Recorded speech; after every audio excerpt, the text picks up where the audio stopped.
बे समाव मोनसे गिदिर खौरांखौ नोंथांमोननो मिन्थिहोनो सिगांदों। Board of secondary education Assam सुंद'यै सेबाया गोनांथारै थांखि फोसावदों। नंगौ, सेबाया रायजोनि गं 105 फरायसालिफोरनि गनायथि मोननायखौ बोखारबाय।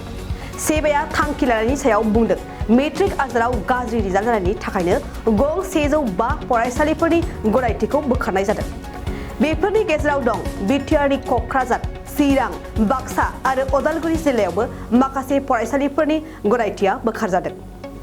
क'क्राझाराव गं 8, चिराङाव गं 1, बाक्सायाव गं 3 आरो उदालगुरियाव गं 2 फरायसालिफोरनि गनायथिखौ बोखारनाय जाबाय।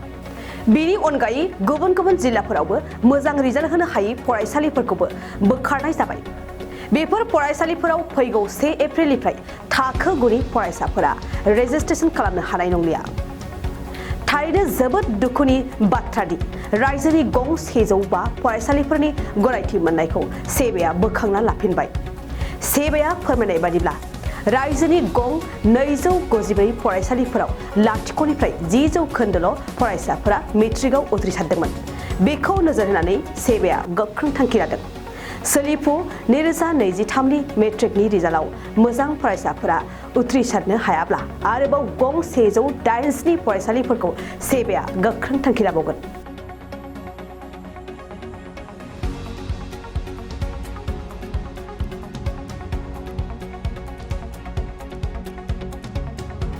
बे समाव मोनसे गिदिर खौरांखौ नोंथांमोननो मिन्थिहोनो सिगांदों। Board of secondary education Assam सुंद'यै सेबाया गोनांथारै थांखि फोसावदों। नंगौ, सेबाया रायजोनि गं 105 फरायसालिफोरनि गनायथि मोननायखौ बोखारबाय। सेबाया थांखि लानायनि सायाव बुंदों, मेट्रिक आनजादाव गाज्रि रिजाल्ट जानायनि थाखायनो गं 105 फरायसालिफोरनि गनायथिखौ बोखारनाय जादों।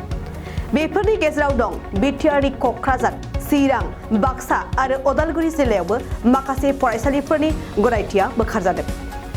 क'क्राझाराव गं 8, चिराङाव गं 1, बाक्सायाव गं 3 आरो उदालगुरियाव गं 2 फरायसालिफोरनि गनायथिखौ बोखारनाय जाबाय। बेनि अनगायै गुबुन गुबुन जिल्लाफोरावबो मोजां रिजाल्ट होनो हायै फरायसालिफोरखौबो बोखारनाय जाबाय। बेफोर फरायसालिफोराव फैगौ 1 एप्रिलनिफ्राय थाखो 9नि फरायसाफोरा रेजिस्ट्रेशन खालामनो हानाय नंलिया।